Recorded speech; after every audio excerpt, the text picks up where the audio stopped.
পর্দার সেই অমর প্রেম কি তবে শ্মশানের চিতায় এসে শেষ হলো? যে কৃষ্ণকে দেখে একসময় গোটা বাংলা ভালোবেসেছিল, আজ তার নিথর দেহ দেখে কেন পাথর হয়ে গেলেন প্রিয়াঙ্কা? দীঘার উত্তাল ঢেউ কি শুধু একজন অভিনেতাকে কেড়ে নিল, নাকি ভেঙে চুরমার করে দিল হাজারো ভক্তের স্বপ্ন? রূপকথার শেষ পাতাটি কি তবে এভাবেই রক্ত আর চোখের জলে লেখা হওয়ার কথা ছিল? আজ মেকআপ নেই, নেই কোনো লাইট ক্যামেরা অ্যাকশন, আছে শুধু এক বুক হাহাকার আর না বলা হাজারো দীর্ঘশ্বাস। প্রকৃতির এক অদ্ভুত খেলা বোধহয় একেই বলে, যেখানে আনন্দ মুহূর্তেই বিষাদে রূপ নেয়। পর্যটন নগরী দীঘার যে ঢেউ পর্যটকদের মনে দোলা দেয়, সেই ঢেউই কাল হয়ে দাঁড়ালো টলিউডের উজ্জ্বল নক্ষত্র রাহুলের জন্য। শুটিংয়ের প্রয়োজনে নিজেকে নিখুঁতভাবে ফুটিয়ে তুলতে গিয়ে তিনি অজানার উদ্দেশ্যে পাড়ি দিলেন। সহকর্মীদের আপ্রাণ চেষ্টা আর আর্তচিৎকার ছাপিয়ে সমুদ্র যেন সেদিন অনেক বেশি নিষ্ঠুর হয়ে উঠেছিল। যখন প্রিয় অভিনেতার দেহ উদ্ধার করা হলো, ততক্ষণে বাংলার আকাশ থেকে একটি নক্ষত্র চিরতরে খসে পড়েছে। কেওড়াতলা মহাশ্মশানে আজ মানুষের ভিড় থাকলেও ছিল এক অপার্থিব নিস্তব্ধতা। সবার নজর ছিল প্রিয়াঙ্কা সরকারের দিকে, যিনি আজ কোনো চিৎকার বা হাহাকার না করে হয়ে উঠেছিলেন জীবন্ত এক প্রতিমা। তার চোখের জল আজ গাল বেয়ে পড়ছিল না, বরং তা যেন বুকের ভেতর রক্তক্ষরণ হয়ে জমে পাথর হয়ে গিয়েছিল। 2008 সালের সেই চিরদিনই তুমি যে আমার সিনেমার দৃশ্যগুলো আজ বারবার ফিরে আসছিল ভক্তদের মনে।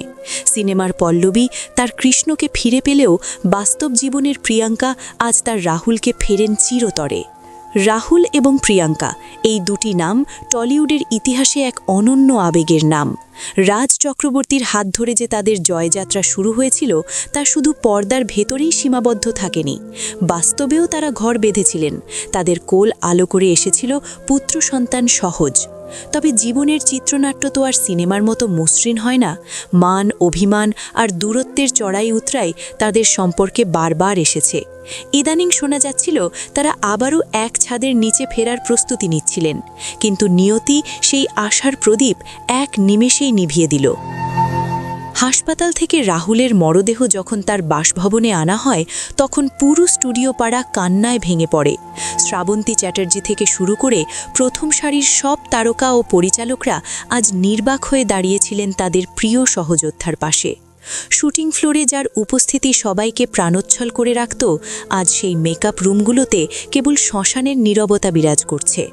রাহুল শুধু একজন বাণিজ্যিক ধারার অভিনেতা ছিলেন না, তিনি ছিলেন একজন তুখোর শিল্পী, যিনি মঞ্চ থেকে পর্দা সর্বত্র নিজের ছাপ রেখে গেছেন। আগুনের লেলিহান শিখায় যখন রাহুলের দেহ পঞ্চভূতে বিলীন হয়ে যাচ্ছিল, তখন দূরে দাঁড়িয়ে থাকা প্রিয়াঙ্কার শূন্য দৃষ্টি আমাদের বারবার মনে করিয়ে দিচ্ছিল জীবনের চরম অনিশ্চয়তার কথা। রাহুল আজ আমাদের মাঝে নেই, কিন্তু তার সৃষ্টি আর সহজের চেহারার মাঝে তিনি বেঁচে থাকবেন অনন্তকাল।